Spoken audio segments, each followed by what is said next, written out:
Food may have become the saviour of the pub sector, but that doesn't mean pubs can expect to survive by offering customers mediocre fish and chips or pie and mash.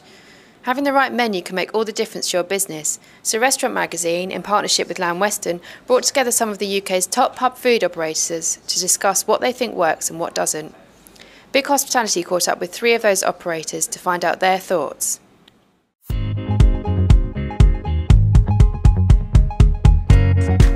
I think for ETM Group it's really important to highlight the provenance and the seasonality on the menus. I mean, above all else, we are a British gastropub and restaurant company, and so for our customers it's really important that the brand is shown through the menus and through the product that we're selling.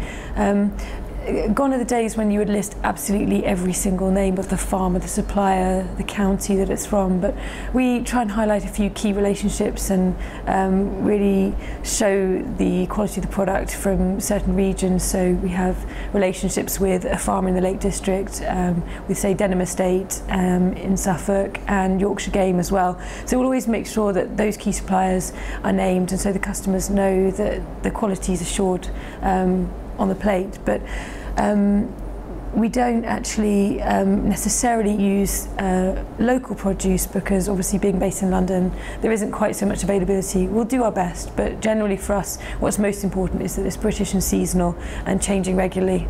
I think seasonality is really exciting.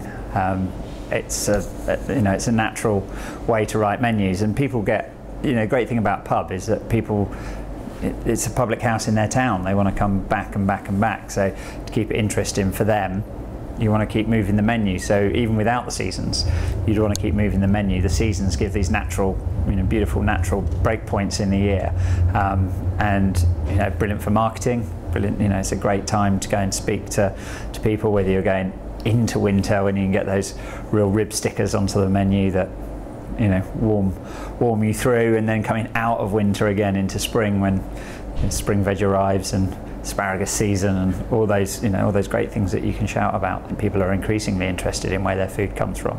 I try and avoid writing a chapter of information about things, keep it short and sharp and interesting.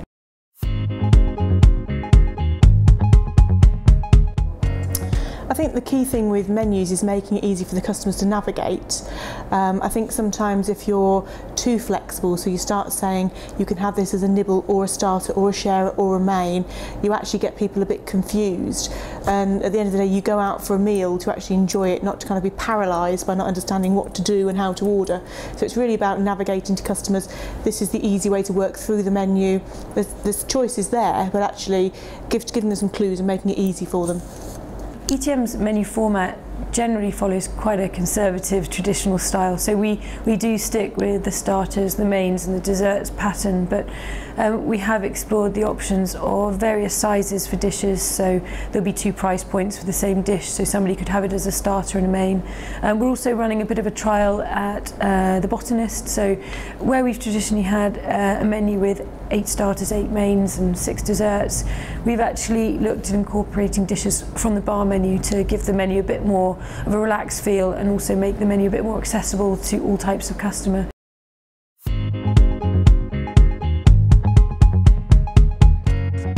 The important thing really is that you spend money on what matters to the customer.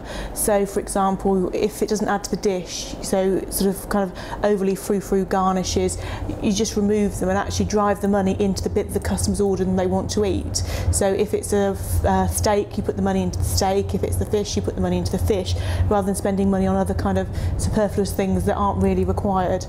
And I think the other thing we do that works very, very well for us is we work with a lot of suppliers very closely to actually give them longer duration contracts, so they've got a bit of security, and that helps as well in terms of just driving costs and maintaining cost base.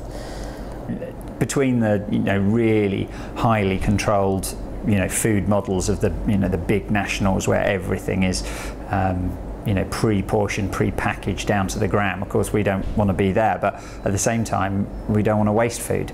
And there has definitely been an opportunity in terms of our profitability in making sure we're not wasting food and making sure that portions are the right size for the people who are eating them.